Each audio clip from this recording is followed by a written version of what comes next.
К тыбышын чыгаруу. Биринчи көнүгү бул укпаган тилди жазалоо. Бул баланын тилине массаж катары дагы кетет. Жылмаябыз. Оозду кичине ачабыз.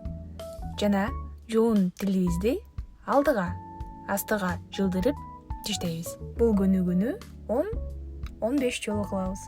Көнүгүүнү жасоодо жылмаюуну дагы унутпайбыз. Бул көнүгүүнүн экинчи бөлүмү бул биз тилибизди эриндирибиз менен пя деп айтып кургулайбыз. Экинчи көнүгүү бул күрөк же куймак. Аны үчүн биз күлөбүз, оозубузду кичине ачабыз жана тилибизди алдыга чыгарабыз. Мындай абалда 10-15 секундда күтөбүз. Үчүнчү көнүгүү тилибиз менен тишибизди жуйбуз. Алдыңкы тиштерибизди ары бери жана алды үстү кылып тилибиз менен тишибизди жуйбуз. Төртүнчү көнүгүү бул жылан. Жыланга окшоп тилибизди алдыга чыгарып кайда киргизебиз. Бешинчи көнүгүү горка. Оозубузду кичине ачабыз жана тилибизди алдыңкы жакка коебуз дагы горкага окшоштуруп бул абалда 10-15 секундда коебуз.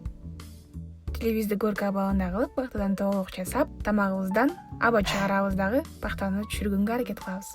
Алтынчы көнүгүү тилибиздин аркы жагын таңдайга жармашканга аракет кылабыз. Жетинчи көнүгүү серкинчек же болбосо качеля.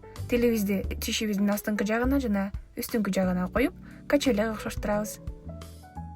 Качелянын экинчи бөлүгү бул тилибизди эриндерибиздин алдыңкы жагына жана жогорку жагына коюп, муну дагы серкинчекке окшоштурабыз. Сегизинчи көнүгүү оозубузду ачабыз, тилибизди тишибиздин жогорку жагынын аркасына коюп туруп, ат көнүгүүсүн жасайбыз. Тогузунчу көнүгүү грибок же болбосо козгарын. Тилибизди тишибиздин жогорку жагынын аркасына коюп туруп, видеодогудай кылабыз. Онунчу көнүгүү тилибизди тишибиздин алдына коюп туруп, мурдубуз менен дем алып, оозубуздан абаны чыгарабыз. Мурдубуз менен дем алып, оозубуздан абаны чыгарабыз. Ал эми кийинкиси оозубуз менен дем алып туруп, демди оозубуз менен чыгарабыз. 11-нчи көнүгүү оозубузду чоң ачып туруп, мурдубуз менен дем алып, демди оозубуз менен чыгарабыз. 12-нчи көнүгүү бул тилибиздин аркы жагын таңдайыбыздын жумшак жагына коюп туруп, тамагыбыздан абаны чыгарууга аракет жасайбыз.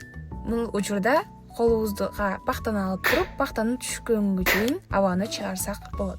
Ар бир көнүгүүнү 10-15 жолу күн сайын аткарсаңыз, К тамгасын чыгарууга толук мүмкүнчүлүк болот.